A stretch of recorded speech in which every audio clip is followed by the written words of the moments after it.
Good morning, Ms. Berta. I have some questions for you. First one is, what is the mission of Proyecto Juan? Good morning.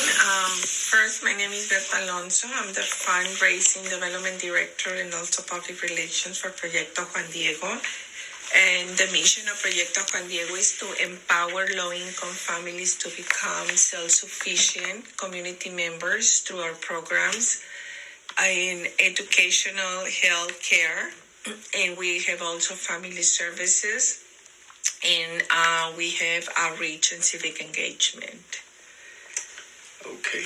I have some more questions. When was Proyecto Juan Diego founded? It was founded back in 2003, and that same year it was awarded the 501c3, which is nonprofit organization from the IRS. Interesting. What type of services are offered in Proyecto Juan Diego? The services, as I mentioned on the mission, the services are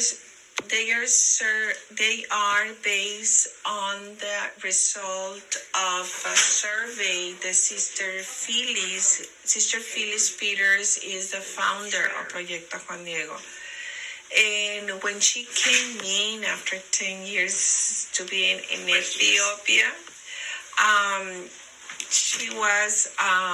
she came to Cameron Park, but what she did, she didn't come to say this or to impose the services. What she did with 2 volunteers, it was a survey to around 500 families from the community, and the result from that survey, it was healthcare. It was the number 1 priority for the families. Second one, education. And third one is family services. And that's the reason that the services that we have are offered in those 3 areas. For instance, on the healthcare, we have program for people with diabetes. Is a referral. Is in collaboration with the UT Public School of Public Health. And we have on the other spectrum the prevention diabetes that is in collaboration with Unidos contra la Diabetes. And those are delivered, those services, by the promotoras or community health workers.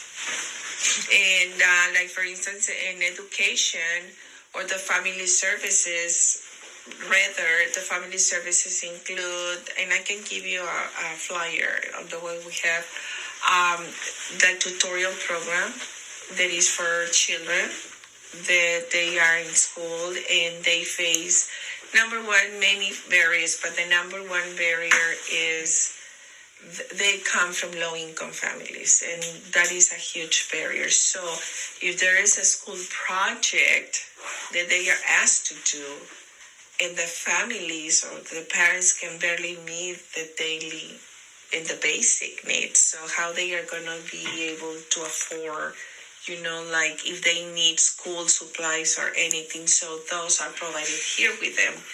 And that program also what provide to them is help or tutor and mentoring for them to be able to do their homework, because if the parents are Spanish speaking only, how the kids are going to be able to move or to improve at school. So it's very hard for them. So here we have also a partnership with UTRGV, the students, and they come and they make community service at least 1 semester, and they come and tutor on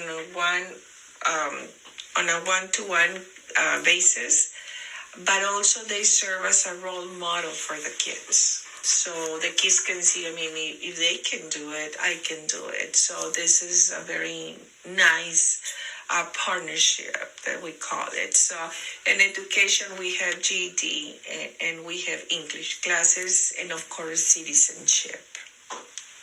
Okay.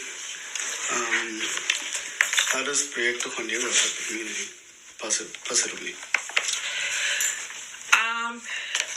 The way that I see it is in 2 ways. Number 1, and this is in certain extent coming from Sister Phyllis, when we are helping a person that is coming with a need, of course, people that come and look for our service because they have a need, and they are in front of us, we always think that we are not just impacting that person, but it's going to be a generational impact.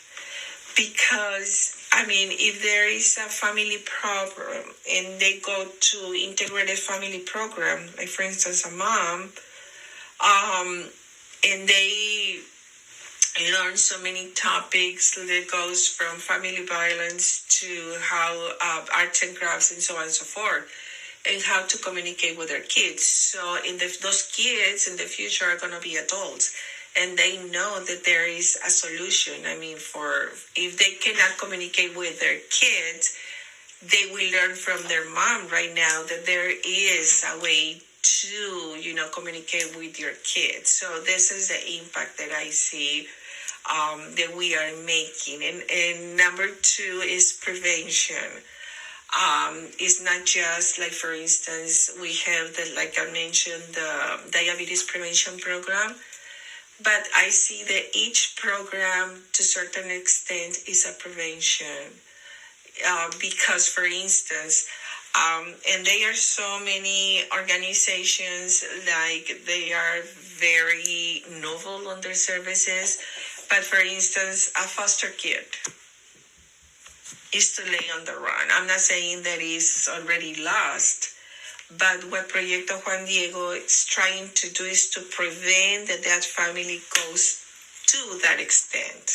So we're just not just trying to work and prevent diabetes or other illnesses, chronic illnesses, but also on the social area or the behavioral area of those families. Okay. I think you already mentioned this, but who is the founder of Proyecto Juan Diego? Sister Phyllis Peters, daughter of Charity, and she is our CEO. I just might say we are just nonprofit. We are not religious organization. So no religion is preached here, no nothing. So our doors are open to anybody that needs our services. Okay. That leads me to my next question. Is this a non-profit organization? Yes, it is since 2003, 501c3. Okay. Charity.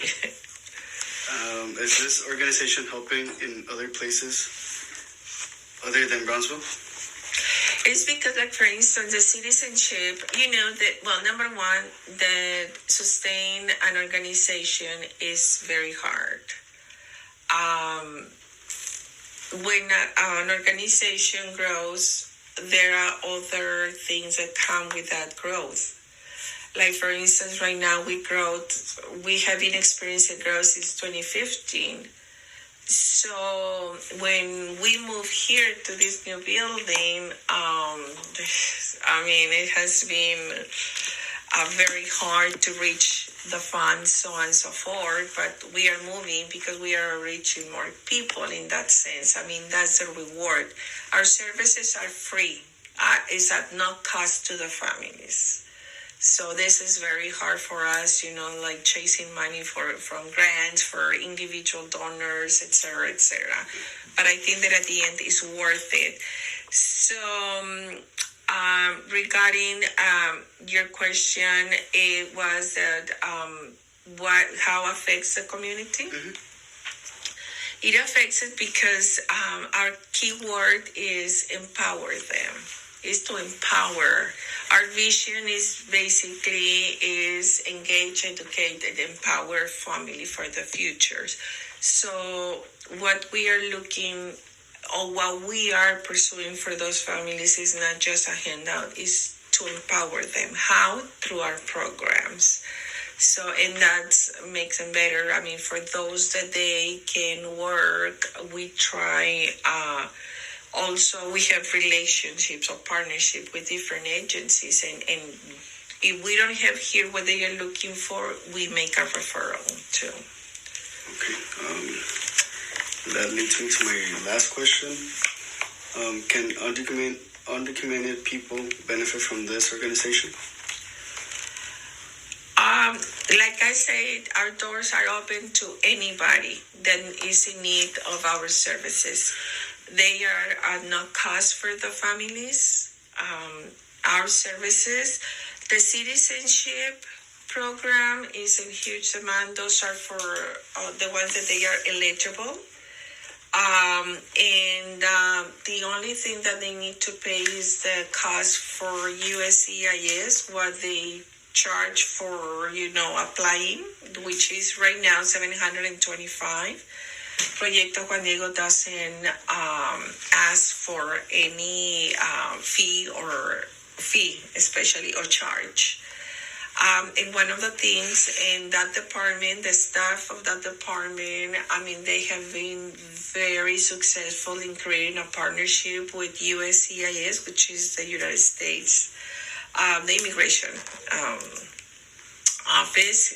And one of the things, because when the participant goes and takes the interview with their officer, his or her officer, they are asked, if they come from Proyecto Juan Diego, and they say, yes, no wonder you are well prepared. Because one of the things that is asked in that program is, okay, you're going to receive this benefit of this service, but they need to attend classes. And the classes are to teach them what to expect at the interview, how to dress, also for the interview and for the ceremony, but also history and also the questions that, the civic questions that they are asked at the interview.